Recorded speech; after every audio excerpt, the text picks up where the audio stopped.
queridos irmãos, bom dia a todos, né? Aqui é o Yukias do canal Yukias Magal e eu quero trazer para vocês hoje um estudo muito maravilhoso. Tá aqui, na verdade, uma mensagem desse canal, né? A Oliveira Natural, as raízes judaicas do cristianismo, né? Aquela visão mais de tentar aproximar, né, o gentio, o cristão, de sua raiz, né? Porque Yeshua, Jesus, ele era um judeu praticante do judaísmo, né? Não como ele é hoje. Tá? O judaísmo daquela época não é o mesmo de hoje, que está envolto em muito misticismo, cabalá. Mas Yeshua ele guardava a lei de Moisés e nunca a revogou e jamais a revogará. Ela é a lei do Senhor. E esse canal tem essa visão, né, de que os cristãos, você cristão que me ouve, precisa compreender as festas bíblicas. Se você não entender as festas, os mandamentos, o que está na Torá, se você não entender a lei de Moisés, se você não entender as festas, principalmente as 7 principais festas bíblicas, você não entenderá o tempo que você está vivendo. Você não vai entender o porquê que o mundo se comporta da forma que se comporta e nem muito menos, é claro, as profecias de Apocalipse, porque todas elas se passam em festas bíblicas e elas acontecem intimamente ligadas com as festas, tá bom? Agora, eu queria falar para vocês sobre essa lua de sangue que houve no dia 13 para o dia 14, né, de março, que foi justamente na festa de Purim, não é? Coincidência? É óbvio que não há coincidências, né? O Eterno conduz a história. E os homens do outro lado também sabem desse calendário bíblico. É só a gente que fica desligado dessas coisas, não percebe que tudo que Deus determinou nas Escrituras está ocorrendo como foi programado. Olha só, eu não vou ler toda a matéria porque ela é muito grande, mas ela vai ficar aí para vocês lerem, tá? Foi postada por um irmão nosso lá no canal do Telegram e eu achei muito interessante. Purim e as luas de sangue. Fala o seguinte, estamos diante de mais um eclipse lunar total ou lua de sangue, que houve o eclipse total na lua de sangue, testemunhando uma vez mais um sinal do céu enviado para os homens a fim de chamar nossa atenção. Na verdade, em um período de um ano, de março de 2025 a março de 2026, teremos 3 luas de sangue. As 3 ocorrem em período de festas do Senhor, os Moadim. Dessa vez, 2 festas consecutivas de Purim, e as luas coincidirão intercaladas por outro eclipse que ocorre próximo ao Yom Teruah, chamado de Rosh Hashanah, né? Ano Novo Judaico. Não existe Ano Novo. É o Yom Teruah, né? Que é o primeiro dia do 7º mês, quando o Eterno é a festa das trombetas, é soar das trombetas, convocando o povo para reunião solene para arrependimento, exatos 10 dias antes do Yom Kippur, que é o dia do perdão. Então as luas de sangue, uma caiu agora em Purim, a próxima será em setembro, justamente no Yom Teruah, que vai cair no 14 de Elul, né? 7 de setembro de 2025, 14 de Elul no calendário judaico. Este é o mês de Teshuvah, considerado o mês de Teshuvah, porque Teshuvah significa retornar, voltar para o Eterno, se voltar para o caminho, né? O período de orações e confissões que prepara o povo de Israel para as festas de outono. Festas estas que apontam para a segunda vinda do Messias, Yeshua. Portanto, estamos diante de uma tríade de luas com início e fim em Purim, intercalada exatamente no meio do período de Yom Teruah. Essa é uma ocorrência muito rara na história. Por quê? Vamos lembrar, irmãos, que a história, né, tudo que está ocorrendo lá nos céus interfere na terra e vice-versa. Tá bom? Por que a lua, né? A lua, aqui a matéria mesmo diz, segundo os sábios, né, que estudam a Torá, uma coisa que aconteceu em 2022, em 15 de maio de 22, ocorreu uma lua também, de sangue nos céus. E foi um prelúdio, e aconteceu justamente, né, a lua acontece justamente no Pesach Sheni, que é o segundo Pesach que o Eterno ordena na Torá para que aqueles que não puderam participar do primeiro Pesach de forma, claro, justificável, eles fizessem uma segunda festa no mês seguinte de Aviv. E aí corre essa lua novamente em maio. Em 7 de outubro, né, um ano depois, nós temos aí o ataque contra Israel por parte do Hamas, né? 21 e 22 também foi o ano do Shemitah, né? Encerrou-se um período de 7 anos e ali em 2022, no Yom Teruah, iniciou a partir dali um processo ou um ciclo de mais 7 anos, que foi de fim de 2022 e vai, né, 22, 23, 24, 25, 26 e aí vai até o final, até o Yom Teruah, né, que eles chamam de virada do ano, né, ano novo, mas vai até o Yom Teruah aí do 28 para o 29, não é? E você vê o impacto disso de forma tão proeminente, com sinais claros de luas, de eclipses, né? E a lua, conforme os estudos aí que estão no Talmud, elas representam um sinal para Israel. Ela é um sinal para o povo hebreu. Tá? Quer ver? Aqui conta, né, as guerras que Israel está enfrentando, todo o sentido. Mas aqui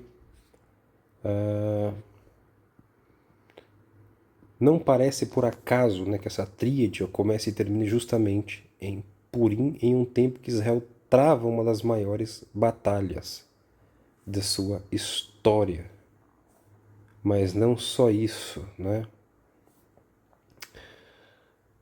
Para quem não sabe, né, os sábios de Israel, eles falam que a lua ela é um sinal para Israel e o sol para as nações. E por que Purim?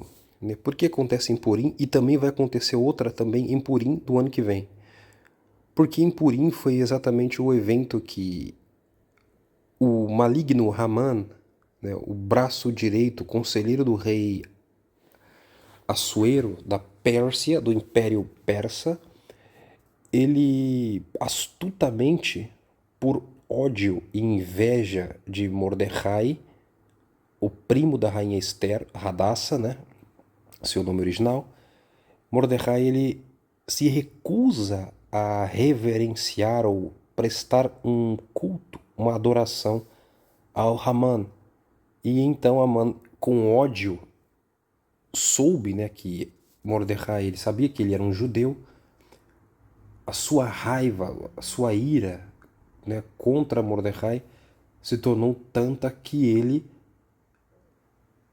justamente também porque ele também é uma malequita, né, que é uma linhagem inimiga do Eterno, inimiga mesmo, porque lá em Êxodo o Eterno determinou que apagaria o nome de Amaleque de sob os céus, exterminaria essa raça da terra, são inimigos eternos, né, Amaleque e o Senhor.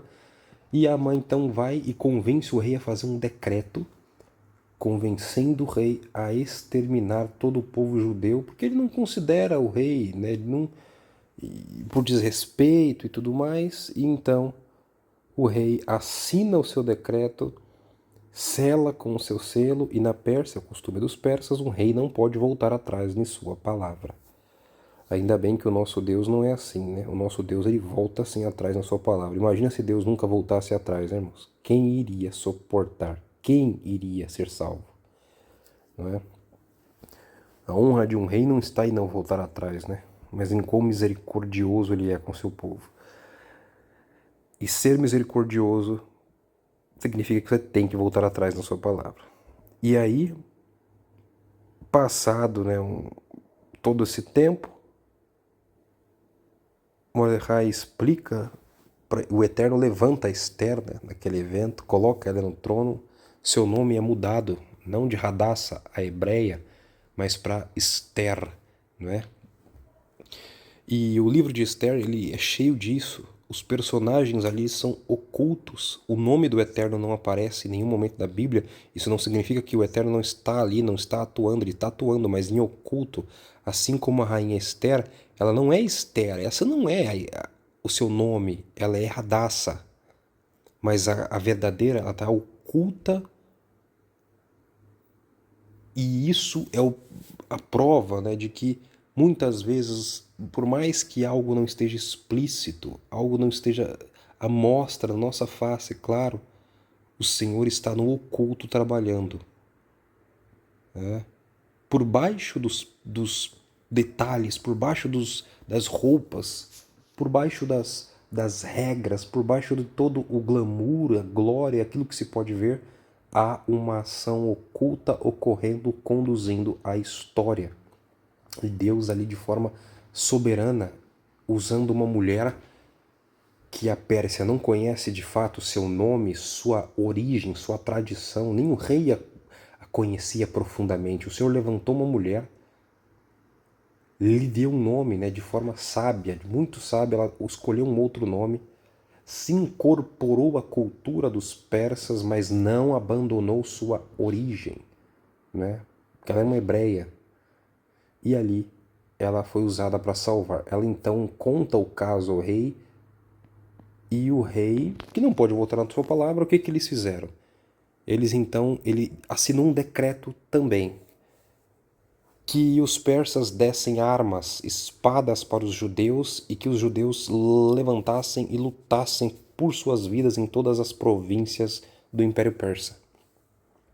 E quando chegou a data de se cumprir o decreto de Amã, os judeus lutaram, né? Porque houve batalha, houve um conflito entre judeus e os persas e aqueles que estavam com o decreto de Amã. E naquele tempo os judeus eliminaram 75 mil almas no Império Persa. Grande foi o livramento e a vitória que Deus deu para o povo judeu. E exatamente no ano que nós estamos hoje, 2025, houve uma lua de sangue e hoje Israel está enfrentando o seu principal inimigo atual hoje é o Irã, que é o povo persa histórico. É coincidência que isso aconteceu justamente nesse período e esse conflito está acontecendo entre esses dois povos de novo? Não é? Obviamente, né? Claro que não. E justamente essa tríade de lua de sangue vai culminar em Purim de 2026, um conflito aí que a gente não sabe como ainda vai desenrolar, mas hoje o principal inimigo que fala abertamente que varrerá Israel do mapa é o Irã, é o povo persa novamente, a Pérsia e Israel envolvidos, né?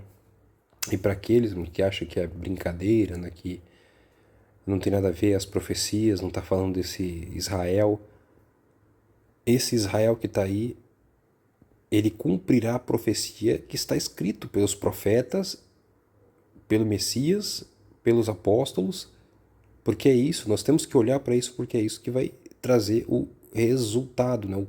O final da história para nós, que é a volta do Senhor.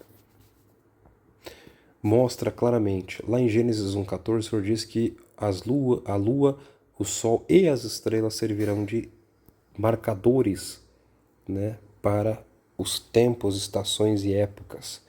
E ali, né, fala de marcar não só o clima, não é isso, é os moadim, as festas do Senhor, os tempos determinados. Os eventos ocorrerão e é eles, os astros celestiais, que marcarão. Eles são um relógio nos céus.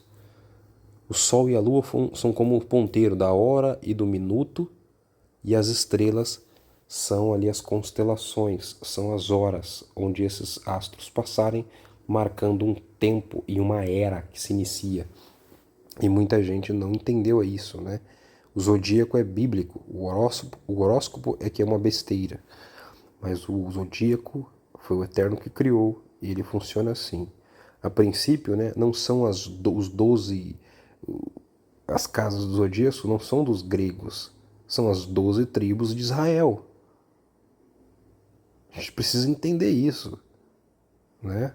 Deus não criou o zodíaco com nomes gregos, de deuses gregos. Ali foi criado os céus, os nomes deles são as 12 tribos de Israel, os 12 patriarcas, não é? E aí a gente vai compreender tudo o que está acontecendo hoje. E o mundo está caminhando para desenrolar. Detalhe, os homens deste mundo, aqueles que dominam essa terra, eles conhecem o calendário do Criador. Eu e você precisamos estudar esse calendário, entender esse calendário, onde estamos, porque se a gente não souber o que está acontecendo, irmãos, a gente vai ser pego de surpresa toda hora, a gente não vai compreender. Mas saber que a volta do Senhor está muito perto